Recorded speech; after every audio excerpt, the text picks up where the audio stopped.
CEOs and entrepreneurs are always told to cast out the vision and to look ahead, but how often are they told to look under the feet, to check on the people carrying that vision, to make sure they don't burning out, they are not running on fumes, or they're in crushed under the weight of the mission. Moses, a man chosen by God that had power, he had to be told that leadership wasn't just about making decisions, it was about ensuring his people weren't overburned. He had to delegate, support, and create a structure where his people could thrive. Are you leading like Jesus, or are you leading like Pharaoh, demanding more bricks with less straw?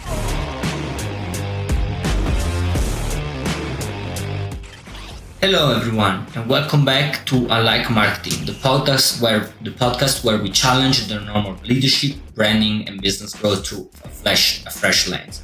I'm Giuseppe Quarata, and today we are diving into a crucial but often overlooked leadership principle. CEOs and entrepreneurs are always told to cast out the vision and to look ahead, but how often are they told to look under the feet, to check on the people carrying that vision, to make sure they don't burning out, they are not running on fumes, or they're in crushed under the weight of the mission. We have countless books, courses, and experts telling leaders to set the pace, innovate, and disrupt industries. But few talk about what happens when the very people you depend on are struggling to keep up. Today, we are going to break it down. Why leaders must balance vision with stewards, and how some of the greatest success and failure in business history shows us the consequence of getting it wrong. Now, let's start with the first things, the leadership dilemma, vision versus awareness. There is a reason why the Bible tells us in Proverbs 27:23, be sure you know the condition of your flocks, give careful attention to your herds. It's a simple but powerful truth. Great leaders don't just focus on where they are going, but they actually also focus on who is walking with them. Let's be real. Ambition is great. Vision is necessary, but leadership isn't just about moving forward. It's about making sure no one gets left behind. The best CEOs don't just build castle in the sky. They also check to see if the people have what they need to climb those heights. And again, different between vision and awareness. Be aware of the people around you. Check with them. Make sure that you see their condition. Like if you start to notice that someone maybe is not doing as a great job was doing before, don't just think that he's slacking off or like he's not serious about it. But maybe ask yourself, am I pushing too hard? I'm the first type of visionary type of person that I'm really pushy. My wife tells me like I'm like a train. I never stops. I just keep going. And that can be hard in the people around me. It can be hard on my wife, because my wife, it's not just my wife in person, but she's also my partner in my business. I can really get hard on her, but also in people around me. They have hard time. Obviously, my client like it because I'm really driven and I always go 100%. But even myself, sometimes I have to stop. I have to decide that it's time to recharge myself. I cannot just keep going always hard. And we need to trust God for that. Second point I want to make is that we have to understand biblical wisdom, not herd wisdom. Even Moses had to learn this lesson. In fact, one of the best examples of this tension between vision and awareness is actually found in Exodus 18. Moses was leading the Israelites, right? Millions of people with an incredible vision from God. But guess what? He was handling everything himself, and his people were getting exhausted. His father-in-law, Jethro, saw what was happening and gave him some of the most practical leadership advice ever recorded. He said, what you are doing is not good. You and these people who come to you will only wear yourself out. The work is too heavy for you. You cannot handle it alone. If you want to check, is in Exodus 18:17-18. Think about that. Moses, a man chosen by God that had power, he had to be told that leadership wasn't just about making decisions. It was about ensuring his people weren't overburned. He had to delegate, support, and create a structure where his people could thrive. CEOs and entrepreneurs face the same challenge today. You can have the most brilliant vision, but if your team is drowning, your vision will sink with them. I have found other book. One other that I like is Maximum CEO from Dean Radke, and he actually goes through that, and he's really specific on telling how one person should not be a leader over more than five people, should speak not in the life of the more than five people under you. And I think it's actually great a number. And I have tested that to myself and I totally agree. Actually, after three, already becomes hard to really be able to structure with everyone, like be able to communicate with everyone effectively and make sure that everyone is on the same page. But in general, like five, I think works good. And again, yes, that's the thing is you have to look at people after you. And sometimes the first people are burning out are your manager. Because you might saying like, yes, I did what Jezro said. I'm the CEO. I have like five manager and I push them hard. The problem is like, yes, you're pushing your manager hard. And a lot of time that's are the people that they burn out because obviously they are trying to just lead you, pushing with people under them and it's not working. It means that as that you are speaking with your direct five, you still have to ask them how it's going with the people under them. Like you want to be able to have that communication and make sure that tells you if something is not going well or they're burning out or we need to slow down. Sometimes all it needs is slow down, it's nothing else. Now, third is let's look at some business case study. What can be the cost of ignoring burnout? Now, let me start with someone that everyone is speaking about today, but Elon Musk and Tesla culture struggles. Elon Musk is undeniably one of the greatest visionary of our time right now, right? But Tesla has faced serious backlashes over burnout, insane work hours, and a work until you drop culture. A high turnover, reports of mental health struggles, and employee dissatisfaction plagued the company despite its innovation. Why? Because vision alone is not enough.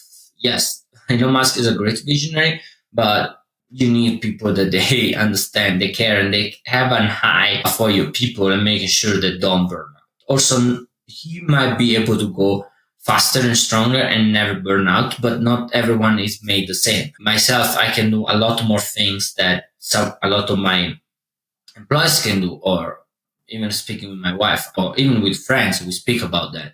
I can be a lot more active and keep going without really fully burn out or like totally got exhausted. It's not the same for everyone. You need to understand that. You make sure that you know. How Howard Schultz with Starbucks People First Modern. Now, contrast to that with Howard Schultz, the former CEO of Starbucks, Schultz didn't just build a coffee empire. He actually invested in his employees. He ensured baristas had healthcare, stock option, and even access to higher education. Why? Because he understood that a strong business isn't just built on a great vision. It's built on people who are actually equipped to fulfill that vision. And then next one is Satya Nadella, the Microsoft culture shift. When Satya Nadella took over at Microsoft CEOs, the company was stuck in a toxic competitive culture. People were burning out and innovation was stalling. Nadella focused on empathy, collaboration, and making sure employees felt valued. The result, one of the most incredible business transformation in modern history. What this case shows us is simple. Vision without care leads to collapse. But vision with stewardship leads to sustainability. Now, let's go to, I would say, the best leader ever existed. Let's look at Jesus.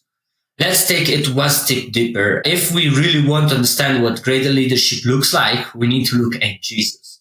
In Matthew 11:28-30, Jesus said, "Come to me, all who you are weary and burdened, and I will give you rest. Take my yoke upon you and learn from me, for I am gentle and humble in heart, and you will find rest for your soul. For my yoke is easy and my burden is light." Think about that. The greatest leader who ever walked on this earth wasn't just focused on his mission. He was focused on making sure his followers weren't weighted down by it. And he didn't just push them to do more. He made sure they were strengthened, refreshed, and able to sustain their journey. And we can see again and again how God make really important the word push really a lot the word rest. Even in the Old Testament, God was always saying that there was a day in the week for Sabbath where there was no work done. And even like in 7 years, like the 6 years for work and the 7 years, the full year, 365 days, not just the Sundays, 365 days was supposed for you to rest, doing no work and trust God. Why so? Because God knows that burnout exists, knows that people need to rest, knows that these are great burden that can kill people, it can destroy family. And that's the reason why rest is important. No matter what, if you don't know how to rest, you don't know how to trust God. That's what I tell myself and tell other people. If I don't see the need of rest, or like even like I don't rest during my week and I don't take time off a vacation with my family, means I'm not trusting God. Means that all I'm doing, I'm building by myself. And it's not true. God is building what is happening in front of me. It's not me. I need to know how to rest and I need to trust God for that. Because at the end of the day, He is God. He has the power and all the wealth, all the treasure is in His hand, and He can open that treasure anytime for me. And if He sees me that I trust Him and I trust who He is and what He told me, He's gonna open that treasure for me. Yeah, CEOs today needs to ask themselves, are you leading like Jesus or are you leading like Pharaoh, demanding more bricks with less straw? Let's think.